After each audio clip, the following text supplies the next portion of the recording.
There are moments from childhood that feel so permanent, so unchangeable, that you never imagine they could vanish. But they do. Quietly. Completely. If you grew up in 1960s Australia, you lived in a world that's been erased. Not just different from today, gone. The small rituals, the daily routines, the way life simply worked. All of it. Today we are looking back at 15 everyday things Australians did in the 1960s that have disappeared completely. Not adapted. Not modernised. Vanished. Every single morning, before the sun came up, you'd hear it. The clinking of glass bottles. The hum of the milk truck rolling down your street. The milkman knew your family. Knew exactly how many bottles you needed. 2 pints on weekdays. 3 on weekends. He'd leave them on your doorstep in their wire carrier. Fresh. Cold. Creams sitting thick at the top. In summer, you had to grab them quick before they went off in the heat. In winter, the cream would freeze and push the foil cap up like a little hat. You'd bring them inside. Pour the cream off the top for Dad's porridge. The rest went straight in your tea, on your Weet-Bix, in Mum's baking. You never thought about it. The milk just appeared. Every morning. Like magic. Then supermarkets came. Plastic bottles. You drove and bought it yourself. The milkman? Gone. That daily ritual? Extinct. This one's confronting, but it was real. Absolutely real. You misbehaved at school? Talked back to the teacher? Failed to do your homework? You got the cane. Not a threat. Not a maybe. You got it. The headmaster's office. You'd wait outside, stomach churning. Your mates would whisper about how many whacks they'd heard. Then your turn. Hand out. Palm up. The cane would come down. Whack. Stinging pain shooting through your hand. You didn't cry. Not in front of everyone. You took it. Then you'd go back to class, hand throbbing, and you'd sit there for the rest of the day trying to write with fingers that felt like they were on fire. Your parents? They'd hear about it and you'd be in more trouble at home. You must have deserved it. Nobody questioned it. This was discipline. This was how things worked. Today, that's assault. Illegal. Unthinkable. But in the 60s? Just another day at school. You wanted to make a phone call? You had to hope nobody else was using the line. Because you shared it. Your phone line was shared with 3, 4, sometimes 5 other families in your street. You'd pick up the receiver and hear voices. Mrs. Henderson from down the road, gossiping with her sister. You'd wait. Hang up.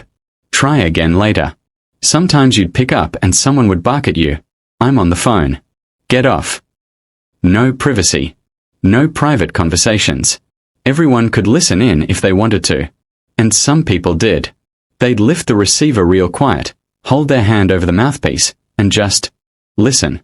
Neighborhood spies. If there was an emergency? Tough luck. You waited your turn. Eventually everyone got their own line. Private. Secure. But in the 60s, your phone conversations were basically public property. Glad wrap was revolutionary. Absolute game changer when it arrived in Australia. Before that, you covered everything with plates. Baking paper. Teatovels. Then Glad wrap hit the shops and suddenly you could seal anything. Leftovers. Half an onion. Dad's sandwich for work. Mum would stretch it tight over bowls. Press it down. Nothing was wasted. Everything got wrapped and put in the fridge. It felt futuristic. Like space-age technology right there in your kitchen. You used the same piece twice sometimes. 3 times if you were careful. Waste not, want not. Now, we've got Tupperware. Silicone lids. Reusable everything. But that first generation obsession with Glad wrap?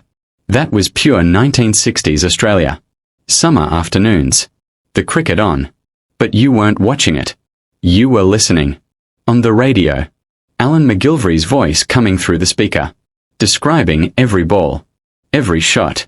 Every movement. Dad in his chair. Cold beer. Eyes closed. Picturing it all in his head. Bonneau comes in to bowl. Cowper moves forward. And that's beautifully played through the covers for 4.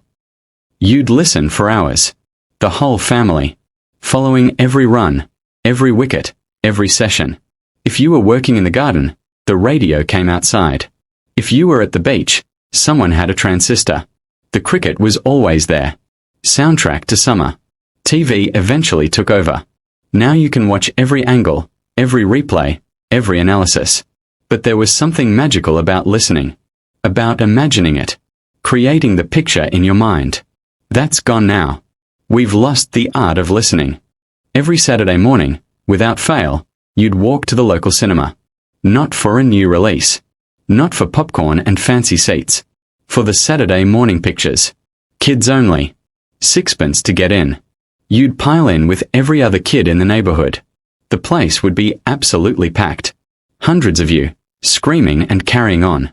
First, cartoons. Looney Tunes. Mickey Mouse. The whole cinema erupting with laughter. Then a serial. The Lone Ranger. Flash Gordon. Always ended on a cliffhanger so you'd come back next week. Sometimes there'd be a competition. Best fancy dress. Best joke. Winners got a chocolate bar. Then you'd spill back out onto the street, buzzing with energy. Reenacting what you'd just seen. Cowboys and Indians all the way home. Parents got 3 hours of peace. Kids got magic. Then TV took over. VCRs, home entertainment. Those Saturday picture shows? Finished. Money was tight in the 60s. Really tight for most families. So you'd go to the corner shop and buy things on tick. On credit. On trust. The shopkeeper had a book. Your family's name. Every purchase written down by hand. Put it on the book, love. Bread. Milk. Sugar. Mince. All written down. End of the week, Dad would go in and settle up. Pay what was owed. Nobody checked credit scores. No ID required. Just trust. The shopkeeper knew you. Knew you were good for it. If you fell behind, the shopkeeper would work with you. Pay me when you can. That system ran on relationships. On community. On people knowing each other and looking out for each other. Now, credit cards. FPOS. Everything instant. Impersonal. Tracked. But that old corner shop trust? That's been dead for decades. You wanted money for lollies? For the pictures? You went bottle collecting. Every glass bottle had a deposit. Tuppence. Threepence. You'd scour the neighborhood. Down laneways.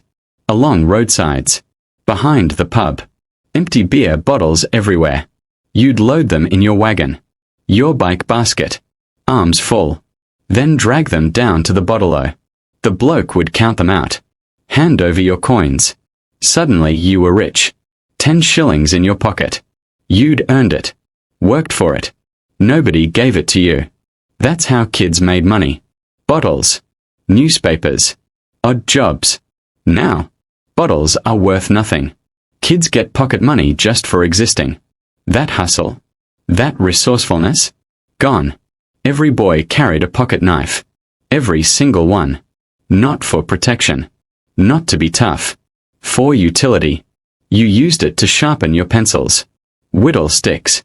Cut string. Open things. Fix things. At school, you'd sit in class and sharpen your pencil with your knife. The teacher wouldn't blink. You'd curl the shavings into perfect spirals. The smell of fresh wood and graphite. Your knife was a tool. Essential. Like your watch or your hanky. Lose it. Your dad would clip you around the ear. That cost good money. Try bringing a knife to school now. Expelled. Police called. Chaos. But in the 60s, it was just normal. Part of growing up. That practical, tool-using childhood? Extinct. Before dawn, every single day, a kid on a bike was riding through your street. The paperboy. Usually 12, 13 years old. Up before sunrise. He'd have a canvas bag slung across his chest, stuffed full of newspapers. Heavy as anything.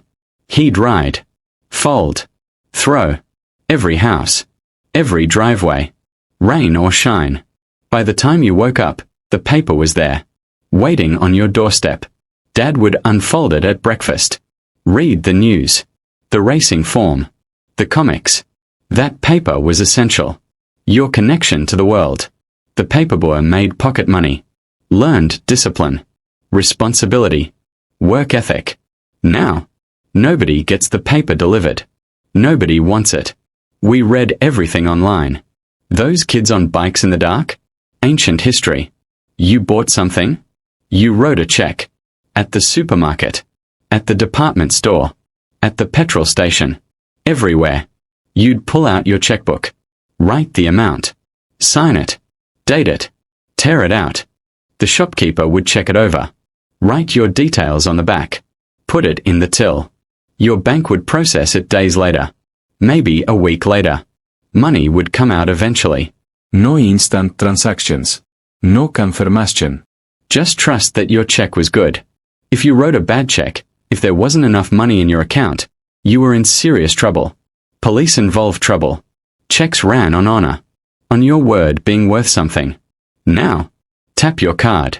Instant. Done. But that whole ritual of writing checks, balancing your checkbook, tracking every transaction by hand, completely vanished. Not everyone had a fridge in the early 60s. Lots of families still had an ice chest. A big insulated box. You'd put a block of ice inside. That's what kept your food cold. Twice a week, the iceman would come. Truck loaded with huge blocks of ice. He'd grab one with giant tongs. Hoist it over his shoulder. Dripping everywhere. Carry it inside. Slide it into your ice chest. Close the lid. In summer, that ice would melt fast. You'd have a tray underneath to catch the water. Empty it every day. Kids would chase the ice truck on hot days. He'd chip off bits and hand them out. You'd suck on them like ice blocks. Then refrigerators became affordable. Everyone got one. The iceman stopped coming. Those ice chests ended up in the shed. That entire industry disappeared overnight. Friday afternoon. Payday. Everyone went to the bank. Not to an ATM. To the actual bank. Inside. You'd queue up. Sometimes for 20 minutes. Everyone in town was there doing the same thing. You'd hand over your paycheck. The teller would process it. Count out your cash. Hand it over. You'd stuff it in your pocket. Walk out with a week's wages in your hand. Then you'd divvy it up. Housekeeping money for mum. Bills in envelopes. Petrol money. Something for the pub. Everything was cash. No cards. No transfers. Physical money. You could see it. Touch it. Count it. It was real. Now, direct deposit. Money appears in your account. You never see it. That ritual of going to the bank, collecting your wages, feeling the weight of your week's work in your hand? Gone forever. Sunday morning. Church. Non negotiable. You'd get dressed in your good clothes. Walk or drive to church. Sit through the service. Hymns. Sermon. Collection plate. Then home. And mum's already been working since dawn. The roast was in the oven. Beef. Lamb. Chicken. Potatoes. Pumpkin. Peas. Gravy. The whole house smelled like heaven. O'clock Sharpie. Everyone at the table. Extended family sometimes. Grandparents. Aunties. Uncles. The biggest meal of the week. Formal. Proupé. Everyone in their Sunday best. You'd eat until you couldn't move. Then pudding. Pavlova. Trifle. Apple pie. Afterwards, the men would sleep in their chairs. The women would do the dishes. Kids would play outside. That was Sunday. Every single Sunday. The routine never changed. Now, Sunday's just another day. No church. No roast. Everyone doing their own thing. That sense of ritual, of family gathering, of the week having a rhythm? Completely gone. Your relatives lived interstate? That was basically another country. You couldn't just ring them up. Long-distance calls, trunk calls, cost a fortune. You had to book them. Ring the operator. I'd like to make a trunk call to Brisbane, please. She'd connect you. You'd wait. Sometimes hours. When you finally got through, you watched the clock. Every minute was costing you money. How are you? We are good. Kids are good. Weather's been lovely. Right, better go, this is costing a fortune. Love you. Love you too. Click. 3 minutes. Maybe 5 if it was someone's birthday. You'd stretch the phone cord as far as it would go, trying to get some privacy. Everyone could hear every word. Those calls were precious. Rare. Special. Now, video call anyone, anywhere, anytime. Free. Unlimited. But we've lost something. Those trunk calls mattered. They were events. People saved up news. Made the call count. Now we can talk anytime, so we barely talk at all. 15 everyday things that shaped life in 1960s Australia. All of them gone. We've gained so much. Convenience. Technology. Freedom. But we've lost the rituals. The patience. The community. The simplicity. Life was harder then. But it was slower. More connected. More human. Which one of these hit you hardest? Which do you wish was still around?